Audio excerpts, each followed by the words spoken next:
welcome to Back of the Room. My name is Jimmy Day. I'm a stand-up comedian and I live in St. Charles, Missouri.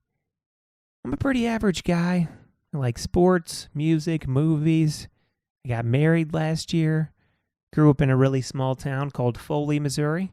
It's got a population of 160, so I'm going to need more than just that hometown base to get this podcast rolling. You might be wondering what back of the room means. In comedy, there's a saying, don't play to the back of the room. Means that you're trying to make the comedian sitting in the back laugh and not the audience. You know, I'm always trying to make the audience laugh, but I also don't hate it when I hear a chuckle out of the back of the room. I've always liked the back of the room. In school, I was sitting in the back of the room because I wasn't a great student. If I go to a concert, I'm in the back of the room because I refuse to give those bastards at Ticketmaster any more of my money. And now, we're in the back of the room of the world-famous St. Louis Funny Bone. I fixed the place up a little bit, and they were nice enough to let me use it for this podcast.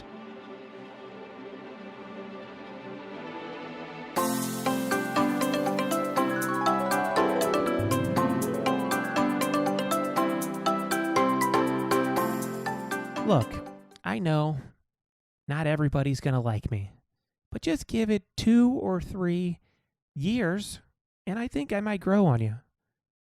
We're going to have interviews with great comedians, fun segments, and all sorts of other hijinks. So, if you're looking for an interview-style comedy podcast, you found it. And don't go looking for any other comedy podcasts that are better, because I'm pretty sure there's none out there. That's about it, guys. That's the podcast. Thanks for joining me in the back of the room. All right, everybody. Welcome to Back of the Room. Sitting here with Mike Anthony. He's been on TMZ, Comedy Central. He did a goddamn Super Bowl commercial. He's a comedian and actor based right here in St. Louis. Very funny guy. Mike Anthony, everybody. Now I'm in the back of the room. Back of the room. Back of the room. Thank you, Jimmy. Thank you for having the wonderful, dynamic intro. And are you going to do eventually have an intro with music and... hopefully. Okay, we'll get there. This is a new podcast. We're Very trying new. to figure Very it new. out. Yeah. Just knocking off the rust. Figuring it out in the back of the room. Yeah, man. That's what it's all about. It's just kind of what I wanted to do. We're here at the back of the Funny Bone. Yeah, Westport. Just wanted to, do a new podcast, talk to some comedians. Okay, yeah. See what's going on. So how you been, man? I've been blessed, man. I've been blessed. When it's not 7 below zero. Yes. It's been a thing. I took a note from your book, and I start running water through the pipes, just so shit won't. I'm sorry, can I cuss? Yeah. Okay. So fuck shit. See. So the pipes won't burst or get frozen. So yeah, I took because I heard that's going to be horrendous if they bust. Yeah. Because you had your pipes frozen, right? Well, they just did 2 days ago, again, with the water dripping. Wait, after we talked? After we talked. Well, fuck, I need to not listen to your page. Your page sucks. I need a new book. I'm not an expert, and clearly... Apparently not. Yeah, it didn't work out. I guess I had heaters going, I had it dripping, and it just got too cold. The way it had the pipes run is just right next to the outside of the house. Yeah. It still got it. Well, your house is, from slave days, you know what I'm saying? So yeah, the first few days, your house is pretty, from Transylvania itself, right? Built in 1890, folks. It's under renovation and it sucks balls. It's not fun, man. But I'm glad that you got running water though. Yeah, got it yesterday. Didn't have it for about 12 hours. Yeah, got it back working, and it didn't bust. It didn't burst the pipe, but it just froze. So it's just in one isolated room, or it's the way they ran it was for the upstairs bathroom, and it ran over kind of where the front door is. Okay. But there's just not enough insulation, and it sucks. But are you guys bathing still? We are now. You still be able to bathe when y'all taking the whole baths and the sinks? That 12-hour window where it was a little. They've been going to McDonald's. They was going to McDonald's and wash their balls in the McDonald's sink. Yeah, definitely shitty weather, man. Traditional whole bath. Yeah. It was cool. I mean, I think Midwest weather lets people know what they're really made of. You know what I mean? Because that was one thing, being in LA, if it rained, people would not show up to their auditions. They think it was canceled because it rained. It rained outside. It was and that's the thing about, LA is always a beautiful day, oh, we just do it tomorrow. We're like, we're like, we got to do it now. Our pipes might break. Yeah. So we losing daylight. It might rain. It might storm. Might not have a town anymore. It's -2, but we're still got to go to work. It doesn't matter. Yeah, and people showed up for the open mic on Sunday. Man. It was cold as fuck. Yeah. And people still came out Packed to up. not even do comedy. They came out to watch people. Yeah. They came out to watch people that possibly could bomb. Yeah. Yeah, we got a good scene, man. I like it a lot. I know you grew up around here and then you went to LA. So what's kind of the history or whatever of, I know we're kind of pals, but let's get into the background a little more. Well, the history. That's funny that you said that, the history. Well, I started comedy and I wanted to do it, and then I was like, what you got to do is go to the open mic. So I came to the open mic, came here in Westport before you put your feng shui in this back room, with the Guns N' Roses and Nirvana and you and Dave Attell, BFFs. Yeah. Shout out to Dave. Love Dave. Dave was a great guy. So I came here, did the open mic, and at this time, even still, you still got Greg Warrens and Nikki Glazer and Tommy Johnigan, and I would always have to go in between these guys. And for me to go in between these three, and even other people that was not even in town no more that moved away, but I would hold my own. And I was like, and this is at the time they were giving you 5 minutes. Maybe they wouldn't 5 minutes, but maybe I ran the light. I don't know, but I never got banned from it. Shout out to Matt. Yeah. But I would go up and do 5 minutes, and in between these people that and you've seen crowds, like people see somebody really well and they see somebody that's not so well, but it was just like the show stayed even or even went up. Yeah. And for me to be like, I could do this shit. I could do this shit. So I did comedy here in St. Louis for 2 years, and then I moved to LA. Nice, man. Yeah, I was like, I want to do this. I want to do this full time. I want to do acting full time, because that was the thing. I've always had the acting bug, and then I got bit by it again. I did a play, and the casting director that helped me work on my part, she cast me in a BJC commercial, not comedy at all, but it was like a hospital commercial. Did 10 minutes worth of work, $400, and I was like, fuck, I need to be Jake on Steaks Farm now. Yeah, I gotta start doing commercials. So that's when I just like, I'm gonna just pack it up. No kids, no nothing keeping me here. No, I got some family, but not a lot of family. I got no nothing really, no dependents. So I was like, go ahead and just pack up the Monte Carlo and let's just go to California and see what happens, like any other asshole. So, and I'm still here to live and tell about it. I still got family out there. I still got friends out there. I still work out there. So yeah, things was going great. Things are still going great. Yeah. I can't complain. I've definitely been blessed. You have been blessed as well. I have. I definitely have. Everything's going pretty You had a good. weekend. You just had a weekend, didn't you? Yeah, I was in, I was... the club we can't say right now. Well, I was at the other club. Braving the weather. Well, that's another thing that I definitely appreciate, that, when I started, there was only the Funny Bone and Comedy Forum and even Laughs on the Landing, but it was actually the Laugh House. And now that we've had, since I came back, there was multiple clubs and there's multiple rooms. There's an alt scene, there's an improv scene, there's if you've been out of your city for like 10, 12 years, your city better have thrived. If not, don't move back. Yeah. Don't move back. We have actually an open gay community. We have a Ferris wheel. Our roads are still fucking shitty, but hey, we got an aquarium now. It's work in progress. Work in progress. Yeah, you go Funny Bones, roads, we'll get there. Yeah, absolutely. I love that they opened up another Funny Bone, so it was great. Yeah, man. Which is right in your backyard. Our backyard. Yeah. It's right in our backyard. St. Charles County. I've trekked it door to door, about 12 minutes. That's pretty good. I think it's about 5 for me. Yeah. No, I'm from this door from Westport to St. Charles. Okay. I thought you were talking about from your house. No. From the club to club, it's like 12 minutes apart. Yeah. It's like roughly 12 minutes. Man. On a nice day, like today is definitely not nice and people still can't drive, so it's going to take you a good 20 minutes, maybe. Yeah. But yeah, I mean, LA is cool, man. I went out there in 2020, right before the pandemic. Yeah. With Molly. Okay. And we did some open mic stuff and tried to do. Word. Went to the cellar, or not the cellar, but the store. The store. Yeah, of course. And yeah, man, what was the scene like out there? Like, is there any clubs you like performed at a lot? I mean, well, my home club was the Improv. Okay. And I worked there. So I worked there. I worked the Improv for like 2 years. And they're still my family. I still love Rita. Bob's still my guy. I mean, I met so many people in that club, in the business, out of the business, and I just learned so much of the etiquette of comedy and just actually seeing just to see Chris Rock come and eat shit.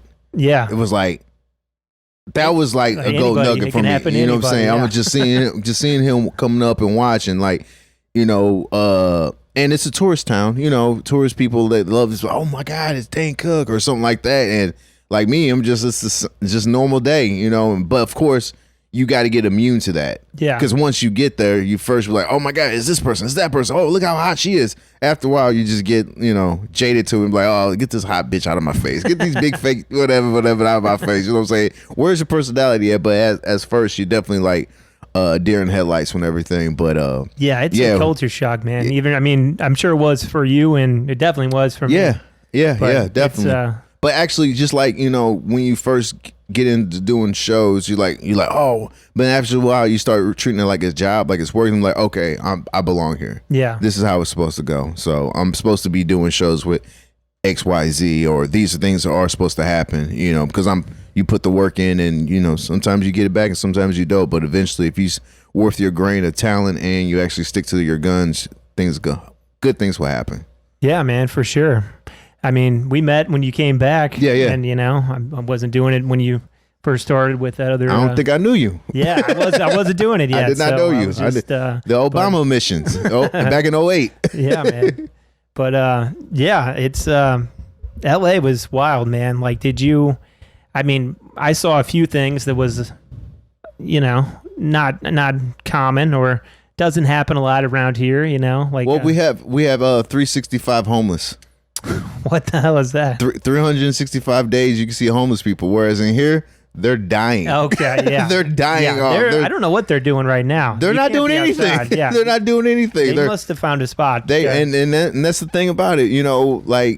You can't be homeless or housely impaired, or however people want to politically say it.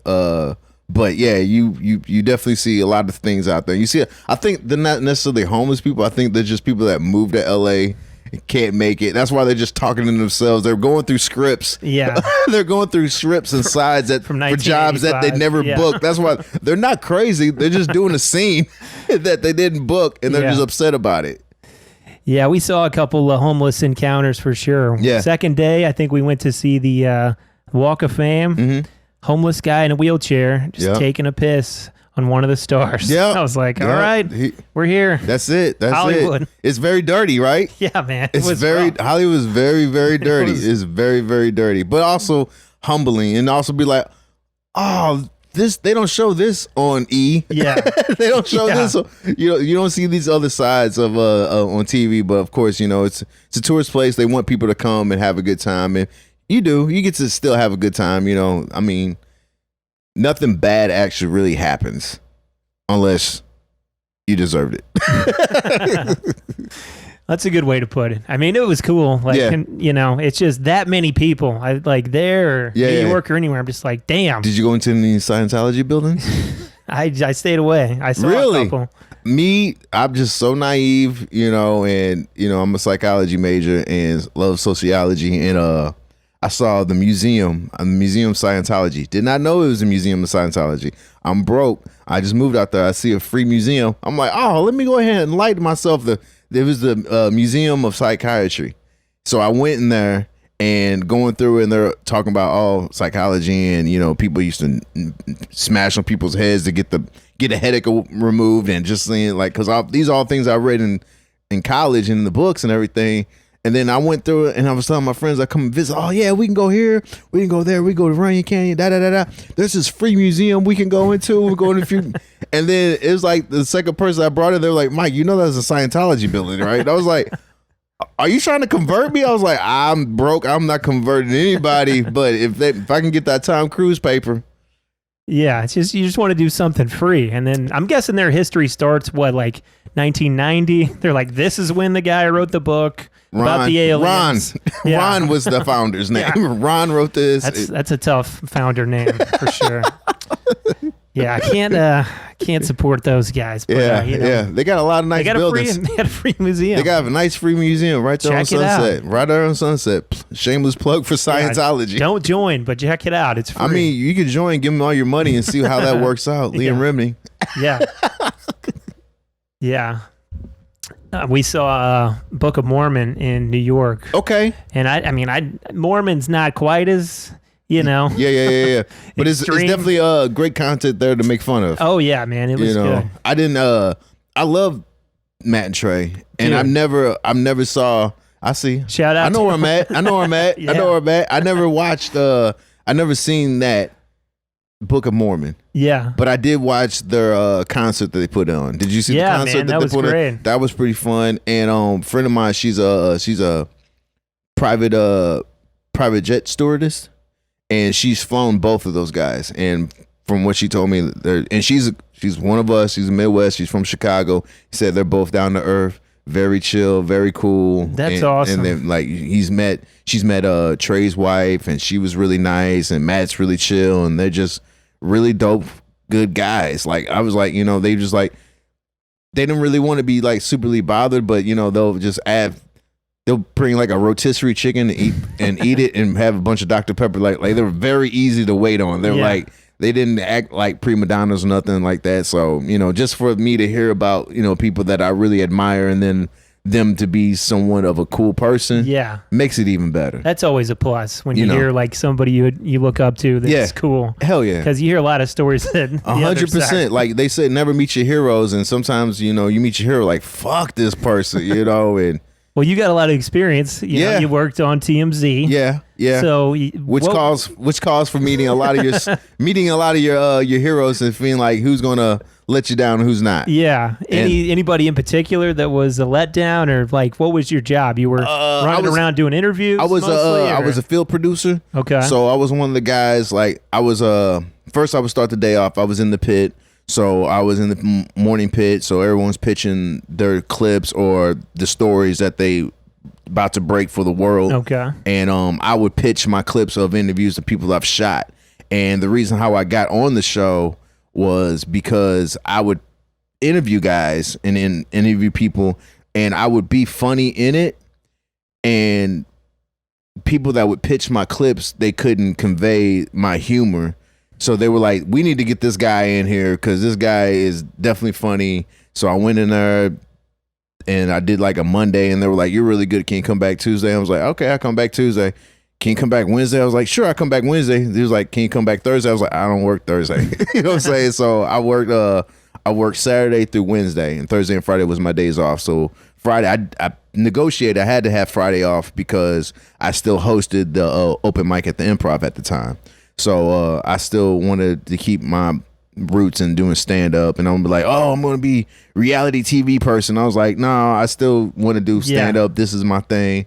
So I would go out during the daytime. So there's two shifts. There's a night crew and the day crew, and I was on the day crew. So I'm catching and seeing celebrities going to the dentist, dropping the kids off for school. Well, I never hung out with schools, and fuck that. But dentist, leaving the gym, going to breakfast, going to lunch, and I'm off by 5 so I can still get over the hill and get back, change my clothes, and chase comedy at night.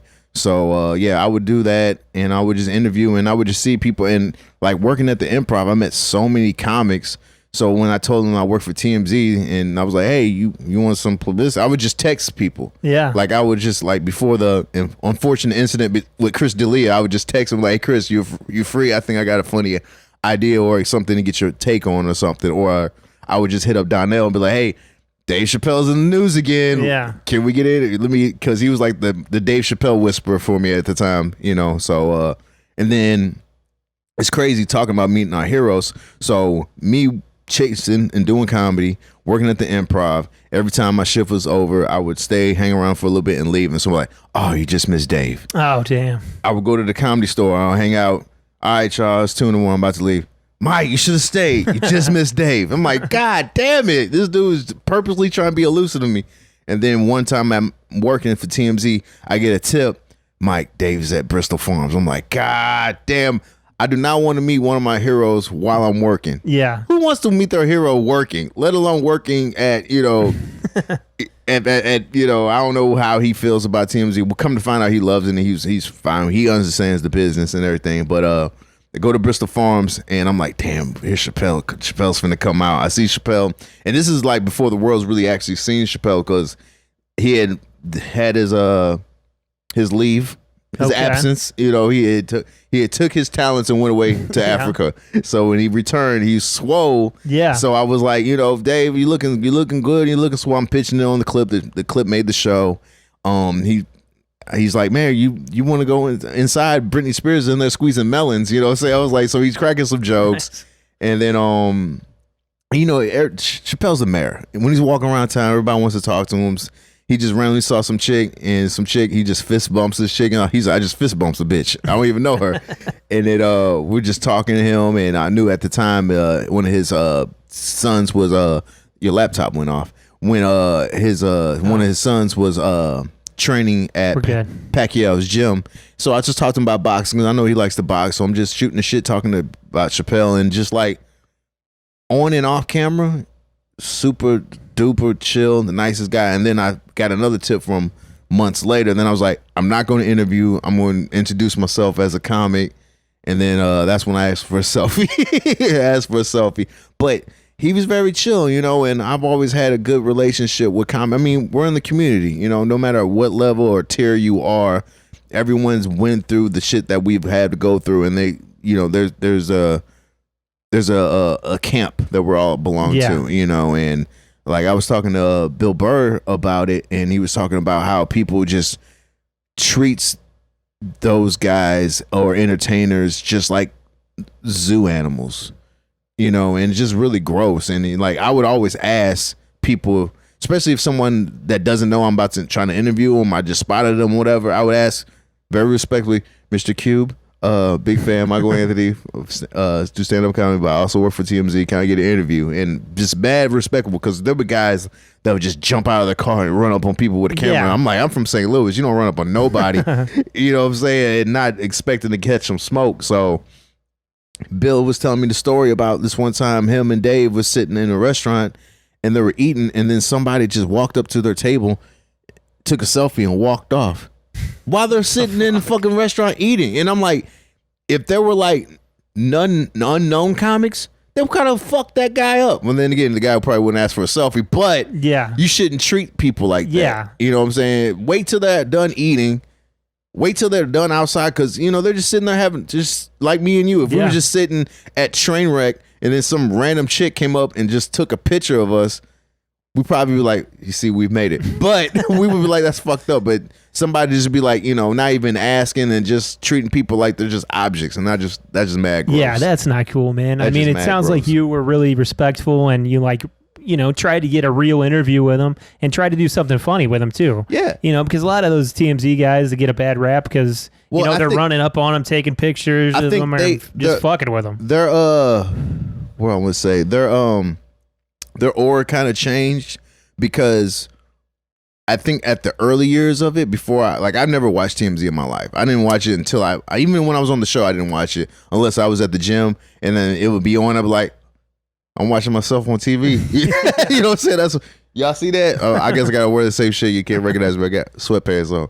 But I think they changed their demeanor and their approach on things. Like a lot of ways, like with us, we wasn't instructed not to doorstep. And doorstep is like sitting on you, like someone like Casey Anthony. Like you see a whole bunch of fucking news people in her yard, like at the door as she walked. That's doorstepping, waiting for someone to leave their house. And then we weren't allowed to follow. Like if someone get in their car, you can't follow them. And I was like, yeah, that's good. And if they respectfully decline your interview or say I don't want to do it, you turn the camera off. Yeah, I tried. And be like, I tried. And that's it, because you want to have, just like with E! or any of these networks, you want to have a good interview. Yeah. If you got a camera and you shove it in Chris Brown's face, he might fucking dance off and give you the fucking finger. But you want to have that good rapport with somebody. You know what I'm saying? You don't want to piss somebody off. You don't want to piss Mark Wahlberg off. You don't want to piss Chris Brown off either. But you definitely don't want to piss. I mean, he could get mad. Yeah. And nobody wants that smoke from Chris Breezy. Yeah. Well, that's cool, man. I think, you did it the right way, and it's a good experience. You got to meet some cool people. Chappelle Absolutely. Snoop Dogg and a few other people I saw. Yeah. But it's awesome. And it's funny that you bring up someone like Snoop, because, and we was just talking about like Snoop, Dave, and R.I.P. Nipsey Hussle. A lot of these guys and women that I've really truly loved, and they would give me a good interview. They were the same person on and off camera. Whereas in, like, not to completely shit on fucking reality stars, but they would turn it on. You know what I mean? They would like perform for me. And I was like, this is lame. You know what I mean? I'm like, I didn't want to interview you, housewife. You know what I'm saying? I didn't want to interview you, housewife of New Hampshire. You know what I'm saying? I didn't want to do this. So, and a lot of those people were like, there were setups. So their management would contact them and be like, hey, this person's going to be at this restaurant. They're going to act like they didn't know you were coming. So they were like, what? Yeah. And then give you a full interview. Like, first it's all no, and now you're going to give me, like, you want to break it down like we're Barbara Walters, and like, it's silly. It's just silly. Pretty cool, man. Well, we'll talk about some comedy some more. Right? Jokey jokes. Some joke questions. Questions. Some preguntas. Yeah. But we'll take a quick break. You're listening to and watching, hopefully, Back of the Room. All right, we have a new sponsor here at Back of the Room. It's TrampStamps.com. Have you always wanted a tramp stamp but just don't have the time to get it? TrampStamps.com is the answer. Just go to the website, search through the hundreds of designs until you find the one you like, print out the template at home, and take it to your local tattoo shop. Just a couple painful hours later, your back will be all tramped up and looking great. Check out this one. Or how about that one? And by the way, I'm not just a promoter of TrampStamps.com. I'm also a customer.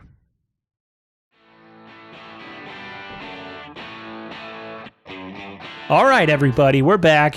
Sitting here with Mike Anthony. And Jimmy Day. That's me. Don't shortchange yourself. Yeah, I'm the host. I broke myself on the sign, so you know who I am. But, yeah, man, we're talking about comedy and stuff. Let's get into it a little more. Got some, prepared questions. Uh-oh. Yeah, nothing too crazy, but... Somehow I don't believe that you're prepared. Given the 45-minute setup. It's new, man. New podcast. I'm not prepared, but wheels are in motion. As long as they're in motion, they could be going backwards or frontwards. As long as they ain't stopped. Might be in neutral, but we're getting there. We're moving and grooving. For easy question, who's your favorite comedian, or like you could also do like a Mount Rushmore of comedians? And the thing about it with me, I'm like, one is tough. One is definitely tough because I go through waves where I'm like, man, I'm really feeling Nat Bargatze right now. Mm-hmm. Or like I'll go digging in the crates. I'm like, oh man, I really, really miss Patrice O'Neal. Yeah. And I have a lot of favorites. And like most comics, I don't know about yourself, but when I first started doing comedy, I would always try to watch everybody, and I would always watch the people that way before me, the Bill Hicks. I would watch everybody and listen to their albums. And, of course you got people that's already was in your household that you knew of, the Richard Pryors and the George Carlins. But I was just like, I've never heard of, XYZ. Let me check and see how this person is, Yeah. And just like, man, there's just so many times that I just go back and just listen to old folks or just people that's new now and just be like, and you go to clubs and you're like, why is this person headlining? Why is this person the headlining? Let me see why they're headlining, and be like, oh, I get it. Yeah. Yeah. What about you? Yeah, man. I mean, I got a lot of favorites too. Like, we could do like a Mount Rushmore of current working comedians. How about that? Okay. Because it's not, there's a ton of good old comedians. I love Carlin. I love all kinds of old, those old 30-minute, Comedy Central specials is kind of what I started watching first almost. It's like somebody you didn't really know, but you're like, damn, this guy's, Can I be good. honest with you about, and I think this is probably just me, but like the Comedy Blend and all those, like those shows, like there was a lot of comics on there that I did not think were funny until I saw them perform live. Like I didn't think Dane Cook was funny until I saw that motherfucker perform live. Same thing for Carlos Mencia. I mean, I'm sorry, Ned. I had to make the joke, but no, fuck that dude. but I did not sit in my house watching Dane Cook or Carlos Mencia. I never thought those dudes were funny. Like, okay, they're mad popular. They're funny to someone. That's the thing about comedy. It's so subjective. Yeah. So I'm like, well, maybe it's funny to somebody else, or maybe these jokes don't really work. Until I saw them perform live up front and at the Comedy Store, and I just see them just go in for like 45 minutes, just hammering and just killing the crowd. I'm like, whoa, these dudes are actually really funny. And, some jokes don't translate on TV sometimes. Yeah, live is always better. I mean, it's like a band or anybody. Anything you go see live is going to be 100 times better. I think it's different for bands. And musicians, you listen, like people go to a concert, they're like, I'm going to a concert, they're headed to a Drake's concert listening to Drake. They're listening to Drake on the radio. Yeah, that's true. Just for him to say the same songs while he's there.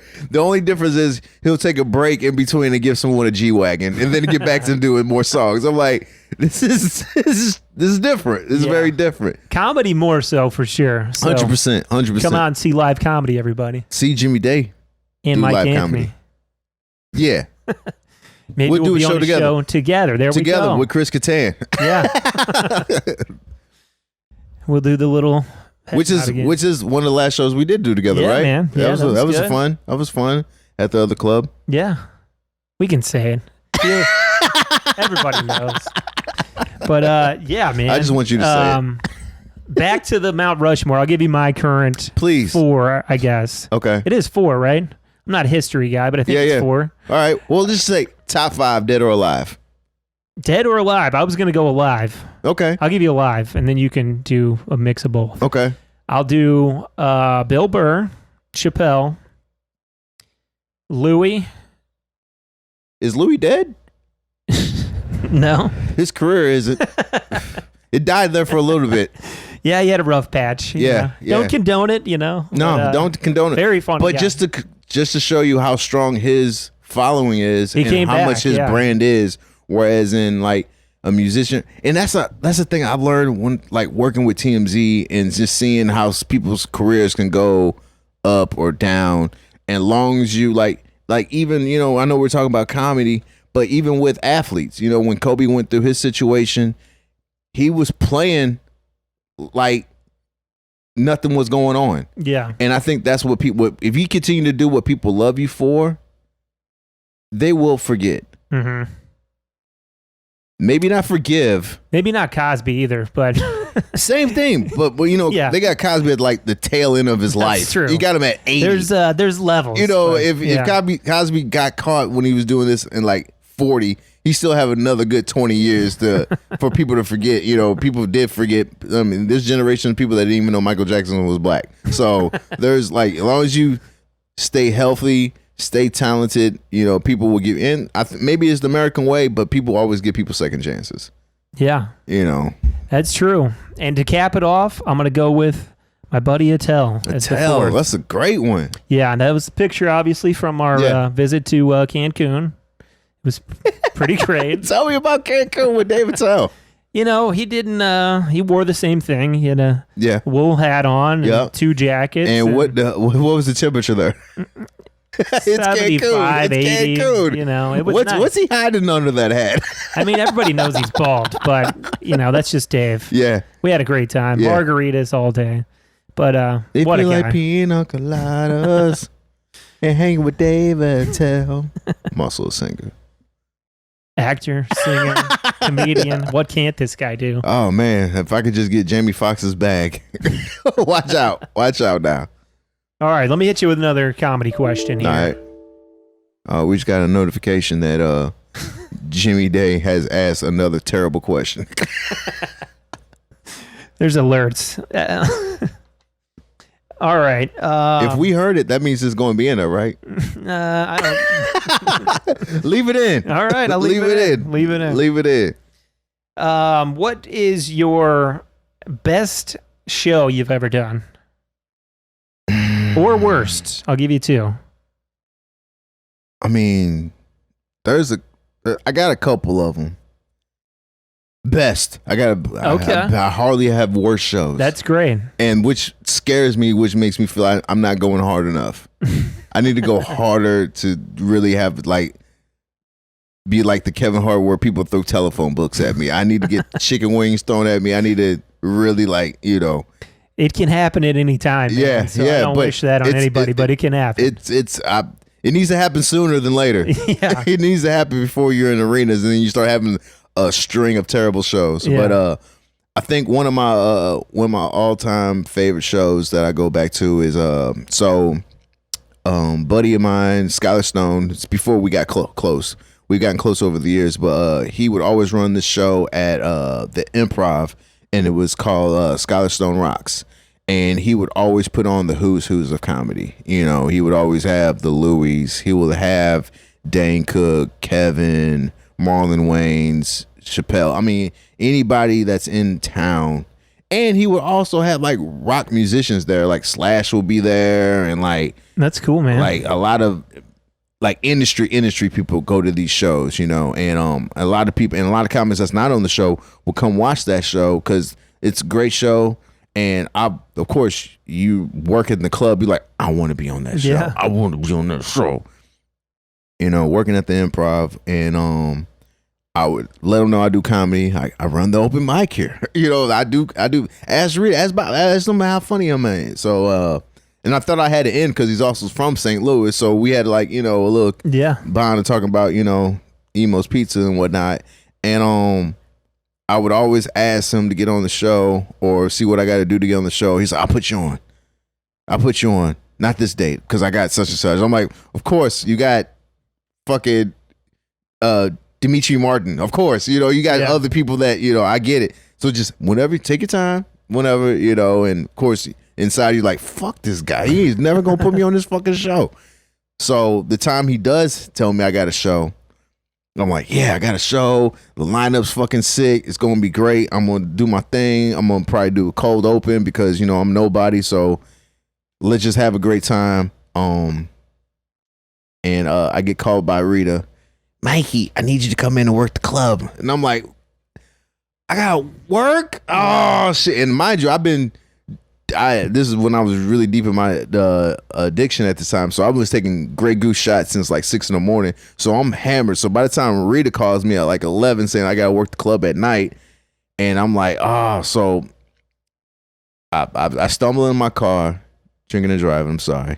Didn't kill nobody. Got to the club, immediately got sick, threw up, mom spaghetti. So I'm like, ready for work. I'm ready for work, ready for work. Now I gotta, and now and Skylar always puts on packed shows because everyone wants to see their lines across all down Melrose trying to get in the club. I'm wristbanding people 2 item minimum. Here's your drink, carding everybody and whatever and whatnot. Show starts, and Skylar's like, "You're still going up, right?" And I was like, yeah, I am. And I told Rita, I was like, I'm still on the show. She's like, Mikey, you still got to work, though. You got to go up and do your time and then come back and get back to work. And I'm like, all right, shit. So, like, normally when you do a show, you kind of peek out from the crowd. You look like, well, see what kind of crowd it is. This is the allure of, like, they don't see you yet. That shit was out the window because I went up there with my work clothes on. Remember me? And I gave the best set I've ever had in the ever. Nice. At that point, I gave the best set because it was just so honest. Because like, yeah, I'm the same nigga that told you a 2 item minimum. Respect, I remember you not even. This girl's underage, so I had a lot of ammunition already to talk because I already talked to these people, and then I think they were like, oh, he's one of us. He's like me, and then like like Adam Devine saw that show. Dane Cook saw me, and like a lot of guys that weren't on the show saw me. So it was like he's not just a coworker that works. He's actually a comic. And like I said, I put on one of my best shows there, and it was packed. It was great. And then after that, I went back to working. Kept back working the club, and I was sweeping the wristband tickets that I put on people's ass. So it was very humbling. Roller coaster ride. All in the big same highs night. and big lows. What about you? Oh man, I've had plenty of worse shows. But, I know. I've seen. But yeah, I've had some great shows too here at the Westport Funny Bone, where we're in the back of the room, doing some feature spots just for some, Who was one of the persons that you couldn't believe you got to work with? Oh man, so many, right? I mean, there has been quite a few. I know. Like, I mean, we mentioned Chris Kattan. Yeah. Like, I watched Night at the Roxbury 1,000 times when I was a kid. And I didn't want to be like that guy. He's like, hey, can I get the picture of you doing this? But I wanted to. I was like, but he was like, Mike, let's do the picture. Let's do the video of us doing this.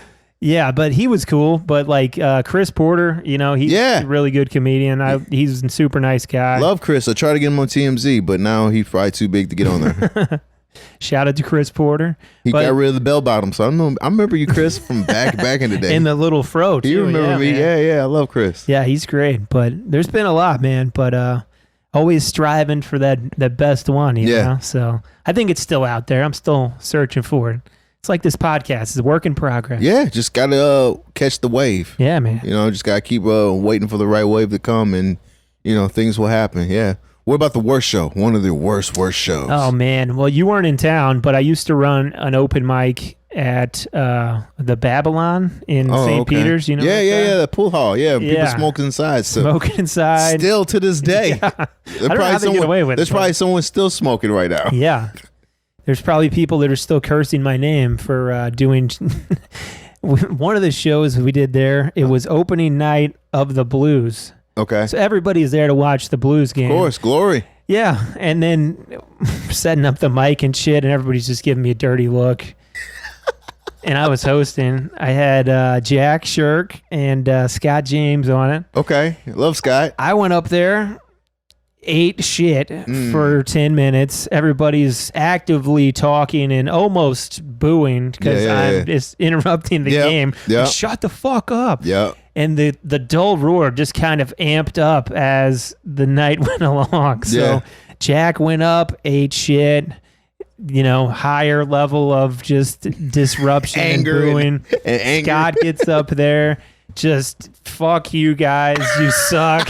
He's like, trying to do his thing. And everybody did their time. But fuck, man, that was a rough Bill Burr, one. I'm doing my time. Yeah, we all did our time. I'm doing my time. But we probably should 10 minutes. Yeah. So there was a lot of rough ones there, but got the experience. But those are those will make you tougher. Yeah, man. Those will make you tougher. So when you do a show with a Chris Kattan, Chris Porter, you're like, this is too easy. Yeah, this is cake. Got to remember that show. And be like, all right. Especially when you work with a headliner that has like a huge following, you go up there and you're just like, this is how comedy should be. Yeah, man. This is how it should always be. Yeah. Any good or bad advice, comedy-wise, you ever got? Good or bad? I'm giving you the good and the bad, the yin and the yang. I got some good advice from the late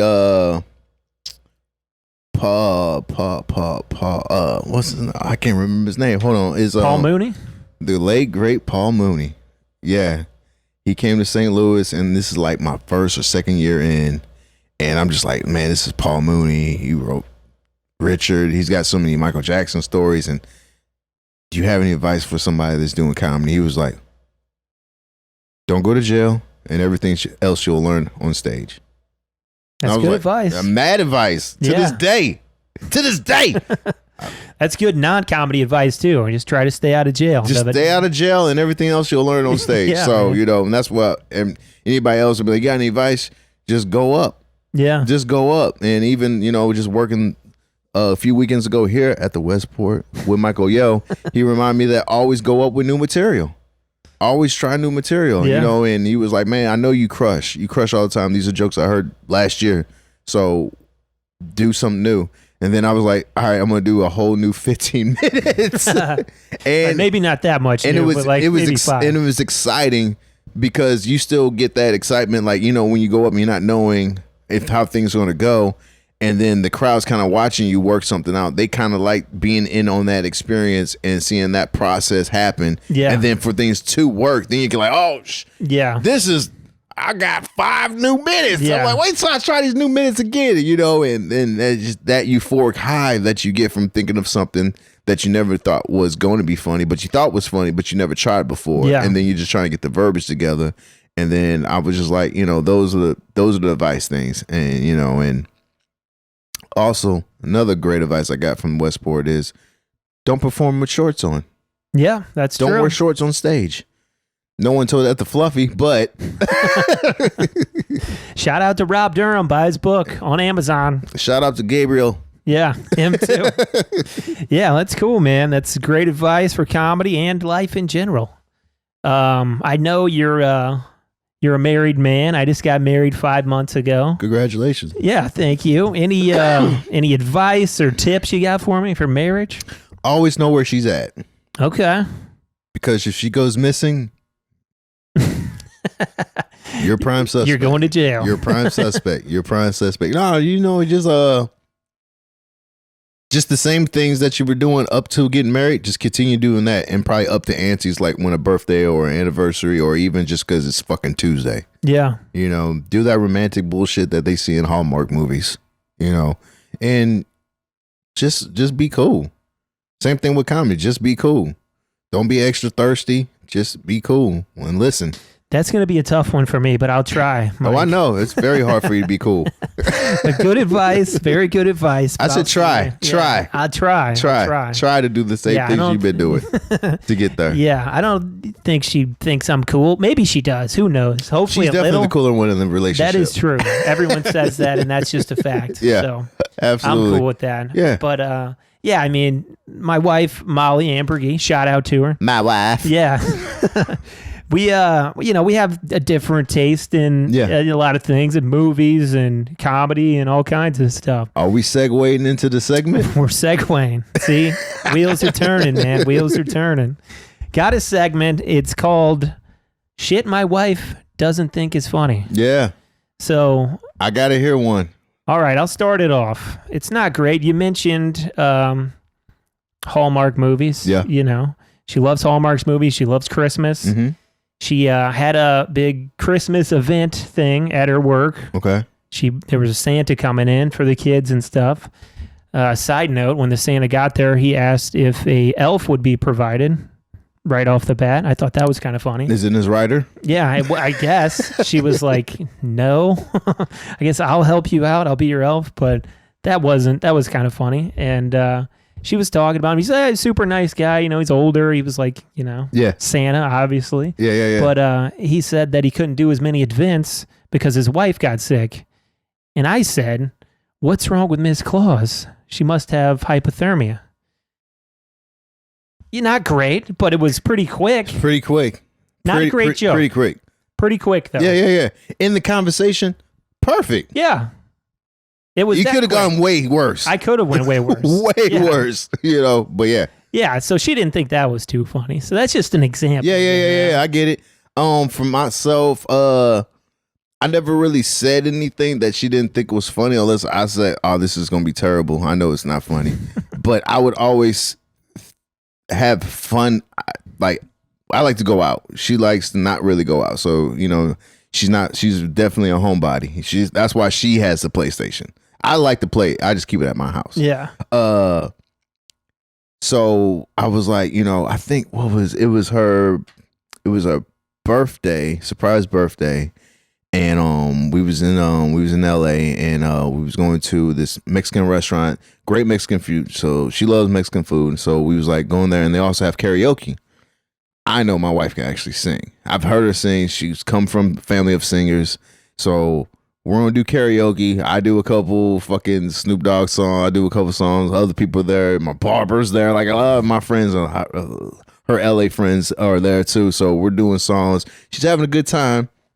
She goes up, does a song, does an SUWV song, kills it. She knows, you know, when people don't have to look at the telethon or the prompter. The prompter. Yeah, they're good, they're man. gonna kill it. And in LA, karaoke is a thing because you got people really, really trying to make it out there, you know. And if someone sings an Adele song, they're gonna kill it. Yeah, you know who picks a Whitney Houston song isn't terrible. Like, well, here I've heard people say they're doing a Prince song. I'm like, I've never heard that Prince song. That's a terrible. That was Prince. Couldn't even tell the artist you're trying to do.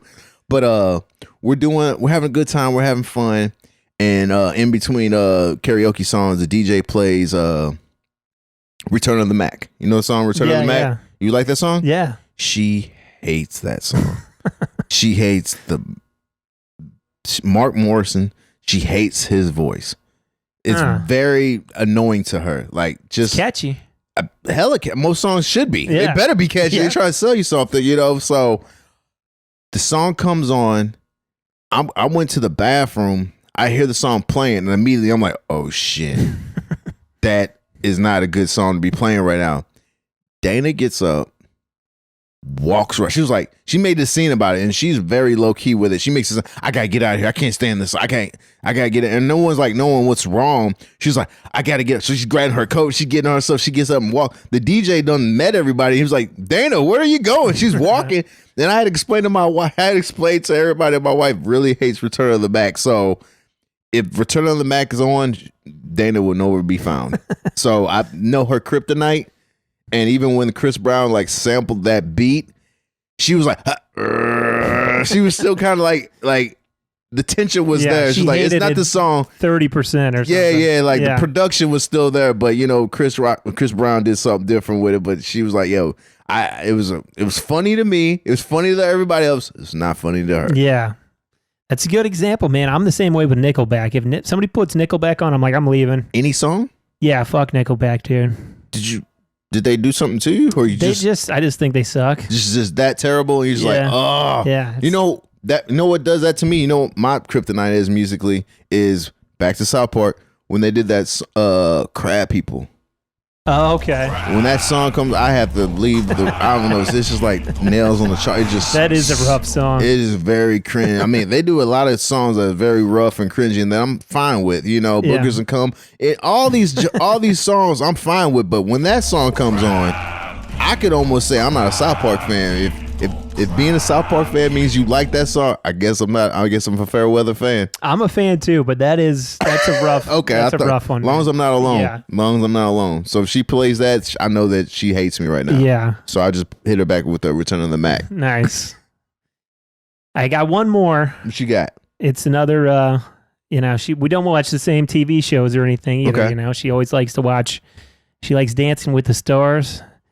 She makes me watch that sometimes, and we were watching that a month or two ago or whatever, and Allison Hannigan was on it. You know her, the redheaded girl from American Pie and How I Met Your Mother. Got it. She was on there, and she was about to get ready to dance, and I said, "What do you think she's going to do for her final dance number? Shove a flute in her pussy?" And she hated it. And Jimmy Day, everyone, performing live. Maybe a little harsh, but you know, American Pie, that's her big line. That's definitely worse than Mrs. Claus. Yeah, that was it ramped up.